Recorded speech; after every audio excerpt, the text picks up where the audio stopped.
You think you know the predator, the 7-foot-tall silhouette, the clicking mandibles, the trophies. You see the ultimate warrior, built for the kill. But what if the predator, the Yautja, is actually the most tragic creature in the entire galaxy? Imagine this. You are not born. You are squeezed onto the cold metal floor of a birthing chamber. Your first breath is a humid, burning mistake. There are no cuddles, no cooing. Your mother gives you exactly 3 seconds of attention before wandering off to polish a skull she just collected. Welcome to Yautja society, where the goal is simple, brutal, and programmed into your DNA. Kill or be a disappointment. That is the only rule.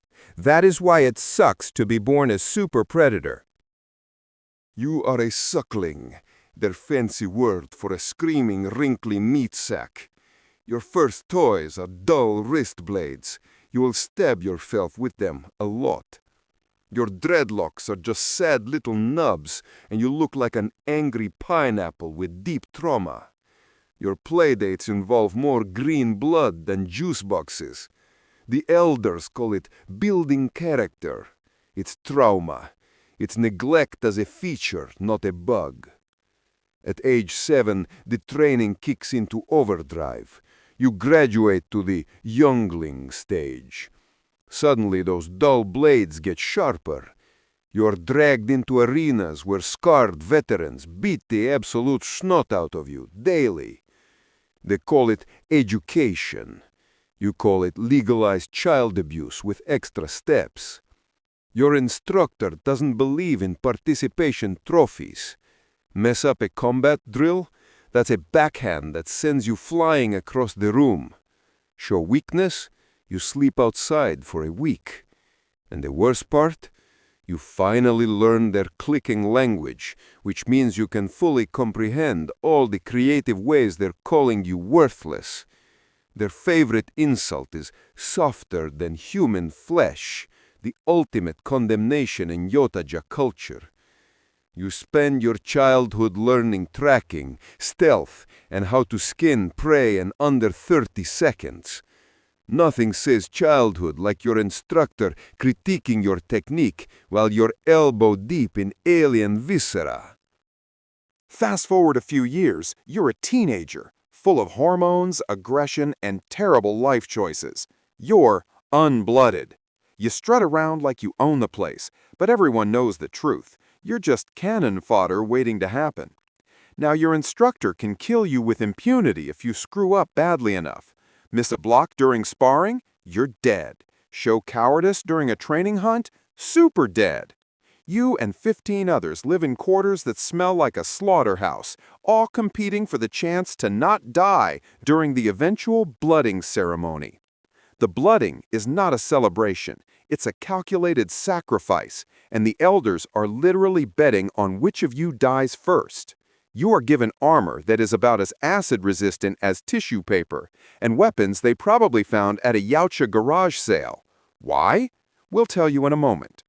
Before we get to the true tragedy of their adult life and why their mating season makes Tinder look like a picnic, if you're finding this deep dive into sci-fi culture fascinating, please hit subscribe. It fuels the hunt for more content like this.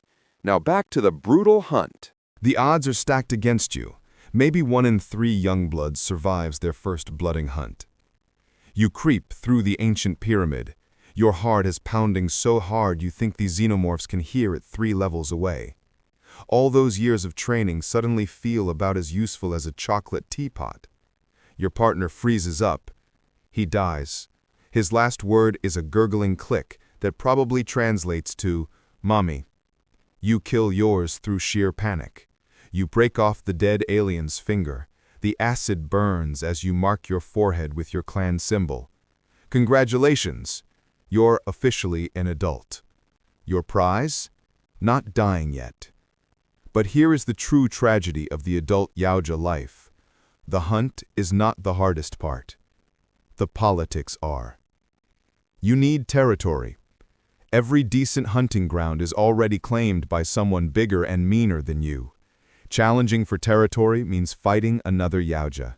and this is where their obsession with honor becomes a curse. You can't take a sick day.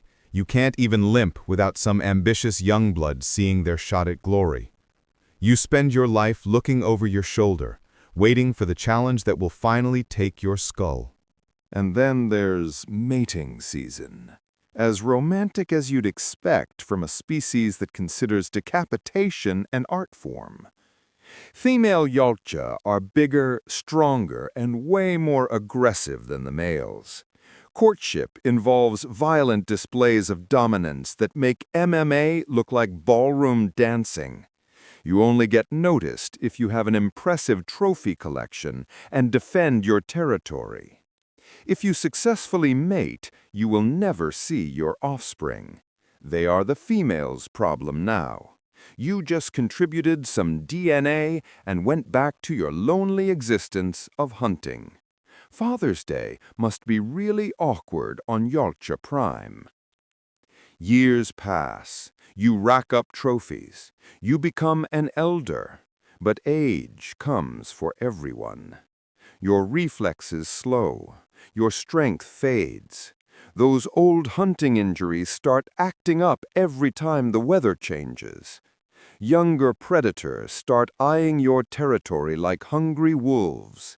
They're measuring you up, noticing how your plasma caster takes an extra second to charge. You're not the apex predator anymore. You are becoming prey. Your final hunt comes sooner than you'd like. A hotshot Youngblood challenges you. You've been in 100 fights, but this time is different. Every move hurts. Every block comes a fraction too slow. As you lay there, green blood pooling beneath you, you can't help but think about the irony. You spent your whole life collecting trophies, and now you're about to become one.